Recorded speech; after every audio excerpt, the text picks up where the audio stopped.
Hola mis queridos hermanos y hermanas, donde quiera que nos escuchen, es un verdadero gusto volver a llegar a sus hogares o donde quiera que nos esté escuchando. Hoy es Domingo de Ramos, Domingo de Palmas, también llamado Domingo de Pasión, 28 de marzo del 2021, y el Domingo de Ramos significa el inicio de la Semana Santa, de lo que vamos a estar hablando pronto. Entonces, les invito a que en este Domingo de Ramos aclamemos este cántico en la entrada triunfal de Cristo que se llama Hosana, Hosana.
Iniciamos en el nombre del Padre, y del Hijo, y del Espíritu Santo.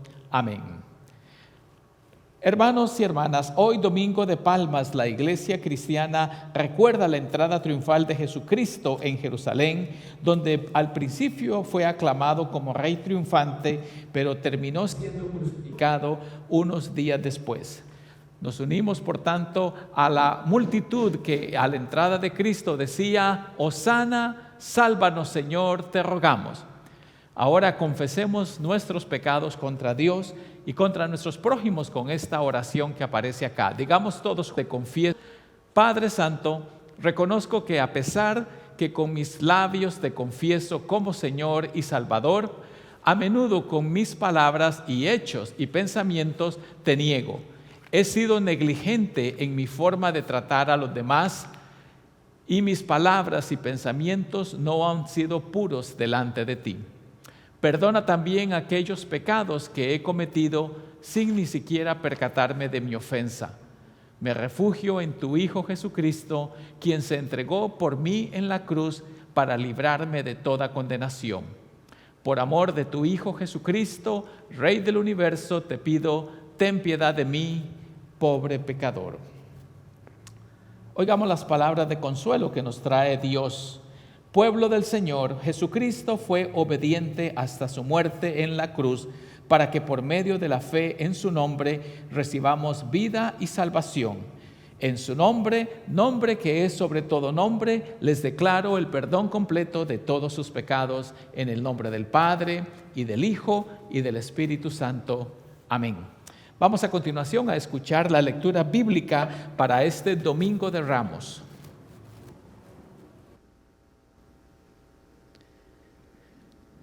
La lectura la encontramos en Lucas capítulo 19, versículos del 28 al 44. Después de decir esto, Jesús siguió su camino en dirección a Jerusalén. Cuando ya estaba cerca de Betfagé y Betania, junto al monte que se llama de los Olivos, les dijo a 2 de sus discípulos: vayan a la aldea que está ante ustedes. Al entrar en ella van a encontrar atado un burrito sobre el cual nadie se ha montado. Desátenlo y tráiganlo aquí. Si alguien les pregunta ¿por qué lo desatan?, respondan: porque el Señor lo necesita. Los discípulos se fueron y encontraron tal como Él les había dicho. Mientras desataban el burrito, sus dueños les preguntaron: ¿por qué lo desatan? Y ellos contestaron: porque el Señor lo necesita. Luego se lo llevaron a Jesús, echaron sus mantos sobre el burrito e hicieron montar a Jesús. Conforme Jesús avanzaba, la multitud tendía sus mantos por el camino. Cuando se acercó a la bajada del monte de los Olivos, todo el conjunto de sus discípulos comenzó a gritar de alegría y alabar a Dios por todas las maravillas que habían visto y decían: bendito el que viene en el nombre del Señor, paz en el cielo y gloria en las alturas. Algunos de los fariseos que iban entre la multitud le dijeron: Maestro, reprende a tus discípulos. Pero Jesús les dijo: si estos callaran, las piedras clamarían.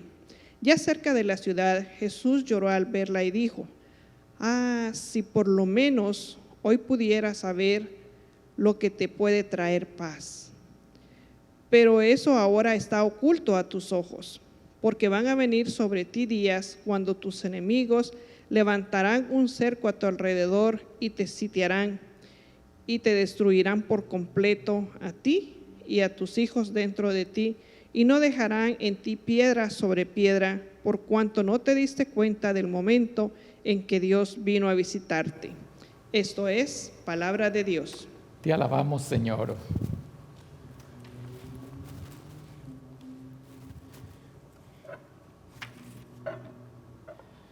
Que la gracia, la paz y la misericordia del Señor Jesucristo sea con cada uno de ustedes, ahora y siempre. Amén. Hoy es Domingo de Ramos y durante esta cuaresma que hemos venido acompañando a Jesús, caminando tras sus pisadas como buenos discípulos del Señor, como buenos seguidores del Señor, hemos ido conociendo algunos de sus hábitos en la vida que lo hicieron el hombre, que fue un hombre maravilloso y que nosotros podemos seguir en esa línea. Pero hoy es Domingo de Ramos y la clave en la aclamación cuando entra a Jerusalén es Hosana. Hosana. La palabra Hosana significa sálvanos, Señor. Pero después, conforme su uso se fue haciendo rutina, la palabra Hosana es simplemente una aclamación. Pero en verdad la palabra hebrea significa sálvanos, Señor. Y hoy quiero estar hablando acerca de qué significó la entrada triunfal de Jesucristo a Jerusalén. ¿Qué significó este Hosana en la vida del Señor? Y quiero resumirlo diciendo lo que dice en esta diapositiva. Para Cristo significó su última semana de vida, la última semana que pudo estar sobre esta tierra como ser humano y como tal, y eso desembocó, como sabemos, en su muerte en la cruz. Así que, ¿qué significa? Para Cristo significa su última semana de vida. Ahora, ¿cuál es la invitación que nosotros como discípulos recibimos? Es que nos preparemos para su visita. Yo creo que cuando vamos a recibir una visita en la casa, la mayoría de nosotros preparamos el hogar, preparamos los muebles, la mesa, los platos, limpiamos, escondemos las cosas feitas que mantenemos por encima de los muebles para tener una buena visita. Y yo creo que la entrada de Cristo en Jerusalén nos invita a que estemos preparados para la venida del Señor.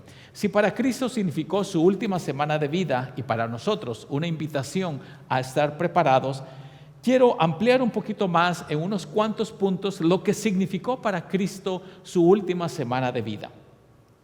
Lo voy a mencionar brevemente y después voy a tratar de desarrollar algunos de esos puntos. En primer lugar, significó un desplazamiento geográfico de unas 80 millas, unos 4 a 6 días de camino. Ya voy a desarrollar eso en un momentito.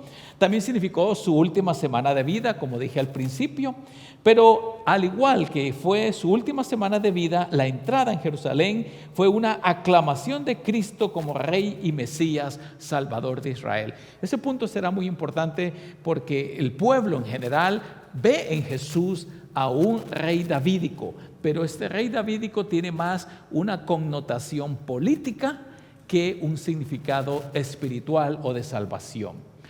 Igualmente, su visita a la ciudad de Jerusalén significa que él entra como rey davídico y por eso le dicen a Cristo hijo de David. Y eso, una vez más, para las autoridades romanas que gobiernan Israel, esto es un peligro político porque están aclamando como rey a otra persona que no es al emperador.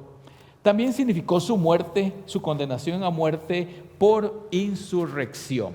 Para nosotros como creyentes estamos acostumbrados a escuchar que Cristo murió por nuestros pecados, que Cristo tomó nuestro lugar, etc. Y eso es bien cierto en nuestra comprensión doctrinal o teológica. Pero a los ojos del Imperio Romano, Poncio Pilatos, Jesús era un sublevador y él muere y lo condena y muere por insurrección, por rebelarse contra las autoridades. Pero su última semana de vida, su entrada a Jerusalén, también significó su victoria final sobre la muerte, porque como sabemos, él resucita al tercer día. Nosotros que vivimos después de la cruz, conocemos el final de la historia.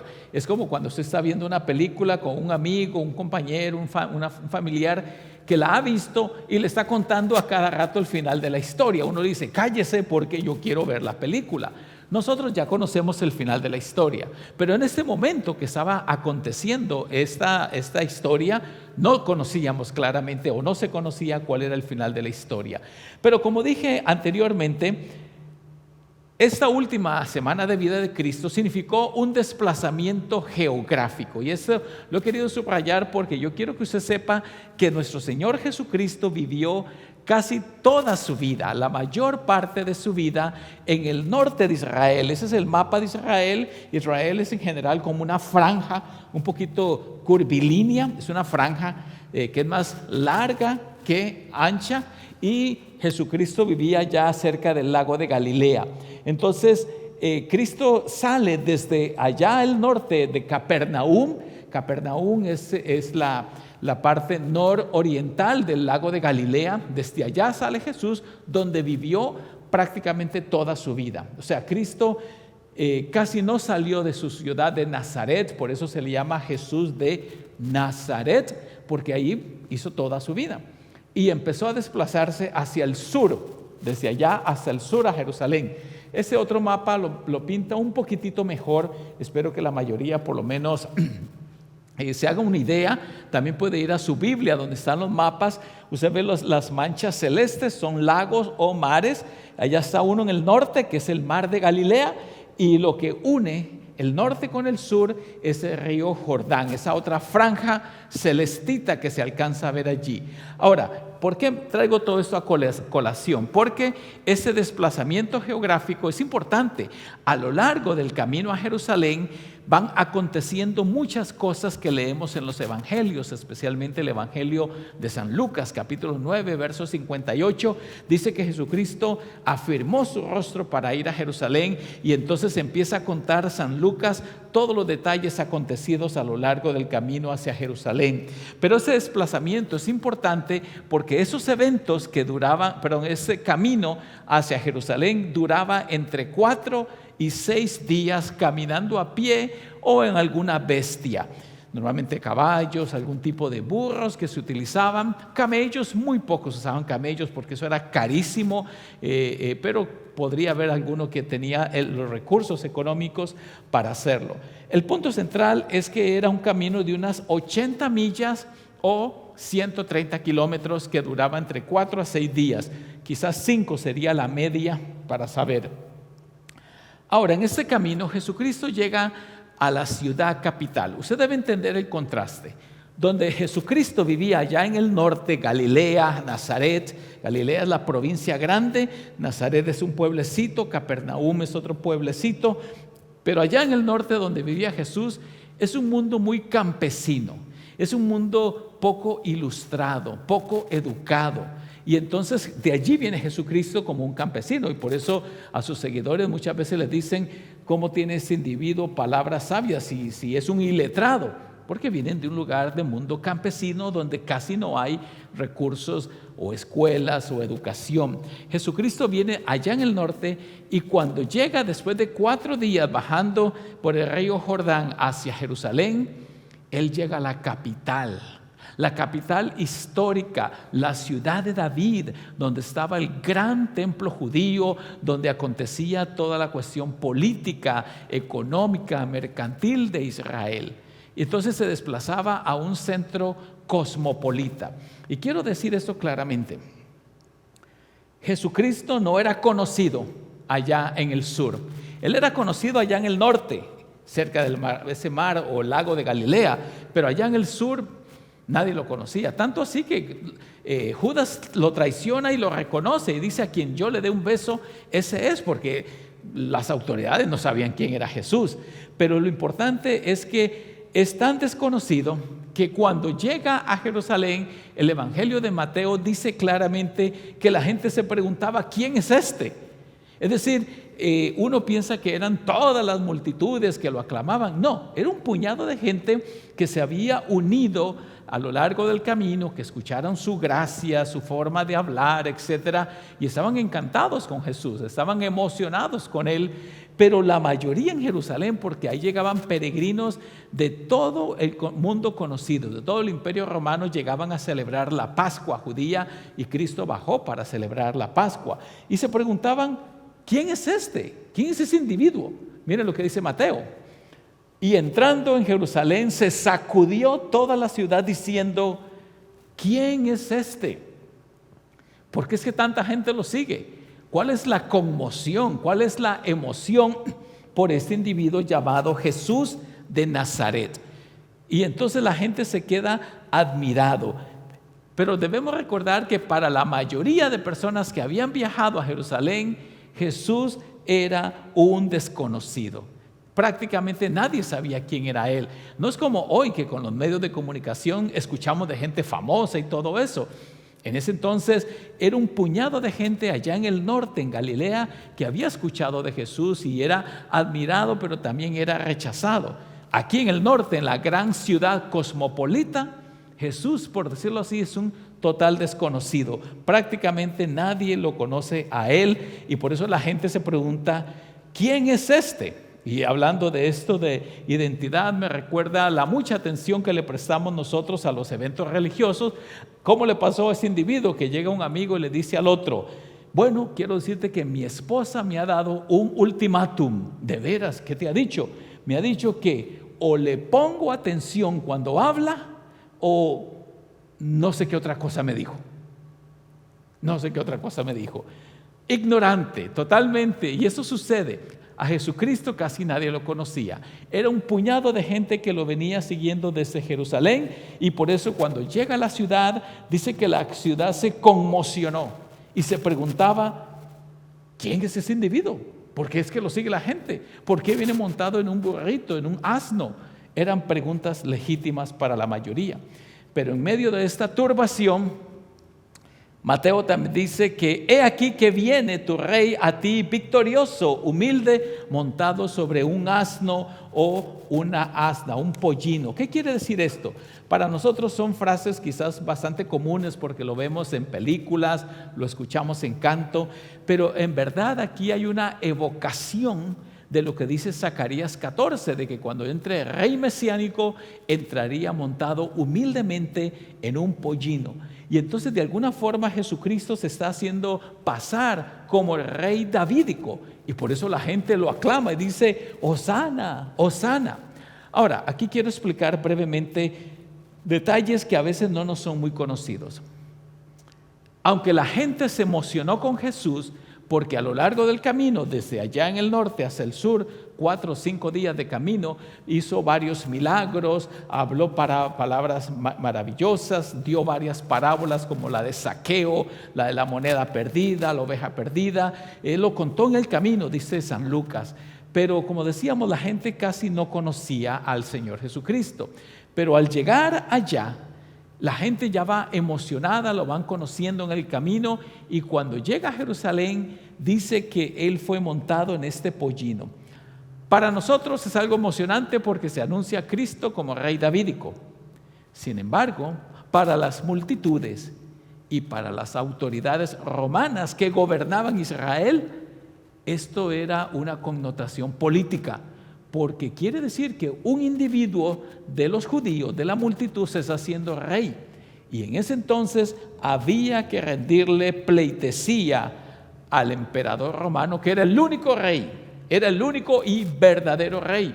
Y al escuchar que ese Jesús acepta la aclamación como rey davídico, eso para las antenitas de vinil de las autoridades y dicen: aquí hay problemas políticos. Eso es insurrección. Y por eso al final nuestro Señor Jesucristo termina siendo crucificado. Cuando Jesús va acercándose a Jerusalén, antes de entrar triunfalmente, dice que se paró en el monte y vio la ciudad, porque el monte Sión se eleva y luego desde ahí se puede ver la ciudad de Jerusalén. Y dice que lloró diciendo estas palabras: si también tú conocieras en este día el mensaje de paz, si tan solo tú conocieras tu visita, si entendieras. Miren cómo dice acá. Dice: porque vendrán días sobre ti cuando tus enemigos te rodearán con vallado y te sitiarán, y por todas partes te estrecharán y te derribarán y te van a destruir y van a matar a tus hijos dentro de ti. Y la última frase subrayada, quiero ponerle atención: porque no conociste el tiempo de tu visitación. No conociste el tiempo de tu visitación. En el Evangelio de San Lucas, de forma especial, la visitación es una visitación salvífica. Cristo visita la casa de Zaqueo, Cristo visita la casa de los escribas, Cristo visita la casa en Betania de María Magdalena, y esas visitas significan salvación. Pero Jerusalén no reconoció el día de su visita, y por eso titulé mi mensaje: que nos preparemos para la venida del Señor, para su visitación, porque debemos reconocer que Él viene como Rey triunfante. Y aunque para las autoridades romanas y para muchos judíos esto era una visita política, al declarar a Cristo como Mesías, no piensen ustedes que la gente decía: Él es mi Salvador, va a perdonar mis pecados. De ninguna manera. Ellos lo que pensaban: Él es un rey davídico, es un rey militar, y lo que viene es a librarnos del yugo romano que nos ha estado oprimiendo ya por muchas décadas. Eso es lo que está en la mente de la mayoría. Y por eso esta misma multitud que aclama a Jesús diciendo: Hosana, Hosana, sálvanos, cuando Pilato dice: les doy a Barrabás o les doy a Cristo, la gente dijo: danos a Barrabás. ¿Y qué hago con Jesús de Nazaret? Crucifícale, crucifícale. Las multitudes se vieron desilusionadas por el tipo de Mesías que era Jesucristo. Un Mesías humilde, manso, que termina siendo ejecutado por las autoridades romanas, muy lejos de la mentalidad de lo que un judío de aquel momento hubiera tenido en mente acerca de un Mesías. Para ellos el Mesías era un militar político, rey poderoso que venía a librarlos del yugo de esclavitud que los romanos habían impuesto. No conociste el tiempo de tu visitación, no comprendiste lo que yo te traía. Y nosotros que vivimos 2000 años tenemos una correcta interpretación de la visita del Señor. Debemos nosotros conocer el tiempo de la visita de Dios, porque el Señor viene a nosotros en su palabra, viene a nosotros en los sacramentos, en el santo bautismo y en la santa comunión, donde Cristo dice: esto es mi cuerpo, esto es mi sangre. Él dice: yo estoy aquí visitándote para tu bienestar, para tu salvación. ¿Qué significa para nosotros la visita del Señor? Nosotros que sí le queremos reconocer como Señor y Salvador, solo quiero subrayar dos cosas para ir cerrando mi mensaje. La visita de Cristo a nosotros significa que nosotros debemos vivir a los pies de la cruz, es decir, doblegados ante el Señor. Ese doblegado es algo figurativo que quiere decir que nuestra vida está regida por el Evangelio, por Jesucristo. Por eso imitamos sus pasos, tratamos de imitar sus hábitos, tratamos de encaminarnos en sus huellas, tener una íntima comunión con el Señor cada día. El apóstol San Pablo dice que por medio del bautismo hemos sido resucitados, hemos muerto con Cristo y resucitados para vida. Romanos 6, capítulo 6, versículos 1 al 4. Es decir, que nuestra vida está íntimamente entrelazada con el Señor Jesucristo cuando hemos sido bautizados en su nombre, y todo lo que significa incrementar nuestro conocimiento de Dios, nuestra comprensión de la vida espiritual, de entender que Cristo nos libra de nuestra condenación. Eso es crecer en la vida cristiana. Y el segundo aspecto que quiero mencionar brevemente, ¿qué significa la visita de Cristo a nosotros? Bueno, como pueblo de Dios significa compromiso con la iglesia, compromiso con los miembros que componen el cuerpo del Señor, que es la iglesia, un compromiso permanente de participar en la vida de esta familia, porque no existe tal cosa como un cristiano aislado. Es cierto que el COVID nos ha obligado a poner en espera nuestro tiempo de participación en la iglesia. Yo espero que ya la mayoría de ustedes poco a poco haya podido rehabituarse a ese nuevo estilo de vida, donde aquí en la iglesia nos reunimos utilizando el protocolo de COVID, utilizando nuestras mascarillas, distanciamiento social, limpieza de las manos, etcétera. Tratamos de seguir todo a la regla, pero nos reunimos porque vemos la importancia de la vida corpórea como un cuerpo de Cristo. Así que, ¿qué significa para nosotros esa visita? Dije primero, una intimidad con Cristo, con el Señor Dios. Conocemos a Dios Padre a través de Cristo en la cruz, y por eso nosotros como luteranos hablamos de la teología de la cruz. Vivimos a los pies del Señor Jesucristo. Pero en segundo lugar, vivimos en comunión con la iglesia, que es el pueblo de Dios, y eso es lo que nos da la certeza que podemos seguir caminando en las pisadas de Jesucristo. La convicción de que al seguirlo a Él estamos en el camino seguro hacia la vida eterna. Y ahora que la paz de Dios, que sobrepasa todo entendimiento, guarde sus corazones y mentes en Cristo Jesús, Señor nuestro. Amén. Les invito a que cantemos el próximo himno, que se titula Sea la paz.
Hemos estado haciendo un repaso del Catecismo Menor del Dr. Martín Lutero y hemos trabajado el Padre Nuestro y hoy nos toca trabajar la cuarta petición y vamos a leer juntos esa parte. Leamos juntos la cuarta petición.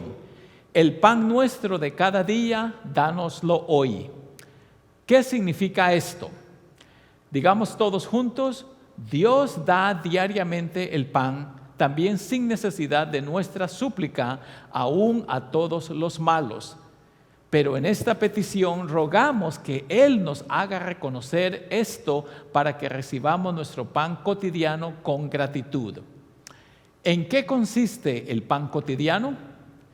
Digamos juntos: consiste en todo aquello que se necesita como alimento para satisfacción de las necesidades de esta vida. Esto es, comida, bebida, vestido, calzado, casa, hogar, tierras, animales, dinero, bienes, piadosos cónyuges, hijos piadosos, piadosos trabajadores y superiores, autoridades piadosas y fieles, buen gobierno, buena conducta, honra, buenos amigos, vecinos serviciales y cosas semejantes a estas. Esto es ciertamente la verdad. Que la paz del Señor Jesucristo sea con cada uno de ustedes siempre y con tu espíritu. Oremos como nuestro Señor Jesucristo nos enseñó. Padre nuestro que estás en los cielos, santificado sea tu nombre. Vénganos tu reino, hágase tu voluntad, así en la tierra como en el cielo. El pan nuestro de cada día, dánoslo hoy, y perdona nuestras deudas, así como nosotros perdonamos a nuestros deudores. Y no nos dejes caer en la tentación, mas líbranos del mal, porque tuyo es el reino, el poder y la gloria, por los siglos de los siglos. Amén. Gracias a Dios por esa Semana Santa que está iniciando hoy y les quiero decir de que estamos preparando 2 servicios especiales para esa Semana Santa. El Jueves Santo y el Viernes Santo vamos a tener servicios a las 7:30 p.m. Si usted quiere venir a algún servicio en inglés, serán a las 6 de la tarde.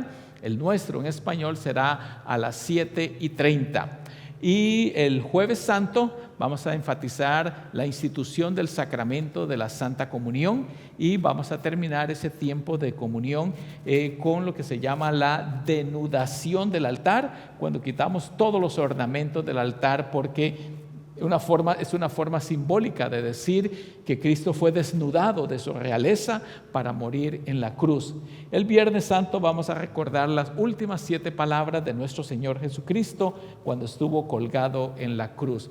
Así que esté pendiente para los que nos escuchan a través de YouTube o de Facebook. Quiero decirles que vamos a pasar esos servicios de forma live, es decir, de una transmisión en directo de esos servicios. Así que esté pendiente a las 7:30 el Jueves y Viernes Santo, hora de Orlando. Si la mayoría nos escucha aquí en Orlando, estamos en la misma hora, pero si están fuera, tiene que hacer su cálculo del horario donde usted se encuentra. Les recuerdo también que tenemos el seminario sobre vivienda el 30 de marzo. Y simplemente vaya a la página de la iglesia, poporlando.com, y ahí está la información, le hace clic al anuncio y lo manda a la página para que se pueda inscribir. También les recuerdo la importancia de sus diezmos y ofrendas, los cuales nos ayudan para avanzar el ministerio de la iglesia. Si usted no puede asistir todavía a la iglesia, quiero decirle que lo puede hacer en la página de internet, ahí está, y simplemente va a la pestaña que dice dar, give, y ahí puede dar su ofrenda con toda seguridad y certeza. Ahora recibimos la bendición de Dios Todopoderoso. El Señor te bendiga y te guarde. El Señor haga resplandecer su rostro sobre ti y tenga misericordia de ti. El Señor vuelva los ojos de su favor hacia ti y te conceda la paz. Nos vamos a despedir meditando en este cántico final que se llama Hazme un instrumento de tu paz.